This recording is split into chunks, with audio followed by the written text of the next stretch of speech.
Hi everyone. Welcome to our channel. Abu Dhabi నగరంలో ఈ వీడియోలో టిఫిన్ సెంటర్‌లో, హోటల్‌లో చేసే అల్లం పచ్చడిని ఇంట్లోనే ఈజీగా ఎలా తయారు చేసుకోవచ్చో చూపించబోతున్నానండి.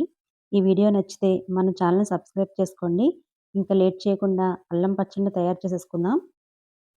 ముందుగా పెద్ద ఉసిరికాయ సైజంత చింతపండుని తీసుకొని శుభ్రంగా కడిగి ఒక గిన్నెలో వేసుకోవాలి. ఇందులో వేడి నీళ్ళు వేసి నానబెట్టుకోవాలి. మిగిలిన వేడి నీళ్ళని పక్కన పెట్టుకోండి. పచ్చడి గ్రైండ్ చేసేటప్పుడు నీళ్ళు అవసరమైతే వేసుకోవచ్చు. పచ్చడి నిల్వ ఉండాలంటే వేడి నీళ్ళు వేసుకోండి. 2, 3 రోజుల కోసం అయితే చన్నీళ్ళు వేసేసుకోవచ్చు. స్టవ్ ఆన్ చేసి ప్యాన్ పెట్టుకొని 1 టీ స్పూన్ ఆయిల్ వేసుకోవాలి. ఆయిల్ వేడైన తర్వాత 2 టేబుల్ స్పూన్ల అల్లం ముక్కలు వేసి వేయించుకోవాలి. మీరు చేసుకోవడానికి ఈజీగా ఉంటుందని నేను స్పూన్ కొలతలతో చూపిస్తున్నానండి. మీకు వెయిట్‌లో కావాలంటే కామెంట్ చేయండి. వీడియో చేస్తాను. స్టవ్‌ని లో ఫ్లేమ్‌లో పెట్టుకొని 3, 4 నిమిషాలు వేయించుకోవాలి. ఇవి వేగిన తర్వాత 2 టేబుల్ స్పూన్ల పచ్చిశనగపప్పు, 2 టేబుల్ స్పూన్ల మినపప్పు వేసి వేయించుకోవాలి.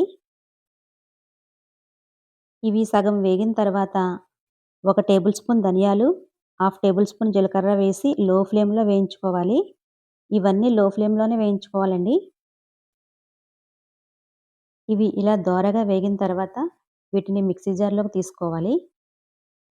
ఇవి పక్కన పెట్టేసి అదే ప్యాన్‌లో ఎండుమిర్చి వేసి వేయించుకోవాలి. నేను 8 కాయలు తీసుకున్నాను. స్పైసీగా తినేవాళ్ళు ఇంకొక 2 వేసుకోండి. ఇవి కూడా వేగిన తర్వాత వీటిని కూడా మిక్సీ జార్‌లో వేసుకోవాలి. ఇవి చల్లారిన తర్వాత ఇందులో 4 వెల్లుల్లి రెబ్బలు, మన టేస్ట్‌కి తగినంత ఉప్పు వేసుకొని ముందు వీటిని మెత్తగా గ్రైండ్ చేసుకోవాలి. గ్రైండ్ చేసుకున్న తర్వాత 4 టేబుల్ స్పూన్ల బెల్లం వేసుకోవాలి. మనం అల్లం 2 టేబుల్ స్పూన్లు తీసుకున్నాం కదా! దానికి డబుల్ బెల్లం వేసుకోవాలి. మనం నానబెట్టి పక్కన పెట్టుకున్న చింతపండుని నీళ్ళతో సహా వేసి మనం కాచి పక్కన పెట్టుకున్న వేడి నీళ్ళని కొంచెం కొంచెం వేసుకుంటూ మెత్తగా గ్రైండ్ చేసుకోవాలి. మీరు ఇలాగే సర్వ్ చేసేసుకోవచ్చు. నేనిక్కడ పోపు పెట్టి చూపిస్తున్నాను. స్టవ్ ఆన్ చేసి మనం ఇందాక అల్లం అది వేయించాం కదా! అదే ప్యాన్‌లో 1 టీ స్పూన్ ఆయిల్ వేసుకోవాలి. ఆయిల్ వేడైన తర్వాత హాఫ్ టేబుల్ స్పూన్ ఆవాలు, పావు టేబుల్ స్పూన్ జీలకర్ర, 1 ఎండుమిర్చి, కొంచెం కరివేపాకు వేసి వేయించుకోవాలి.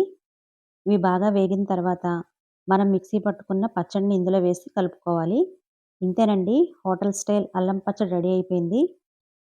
ఈ పచ్చడి ఫ్రిడ్జ్‌లో స్టోర్ చేస్తే నెల రోజుల వరకు నిల్వ ఉంటుందండి. నేను చెప్పిన కొలతలతో ఒకసారి ట్రై చేసి ఎలా వచ్చిందో వీలైతే కామెంట్‌లో తెలియచేయండి. ఇంతేనండి ఈ వీడియో.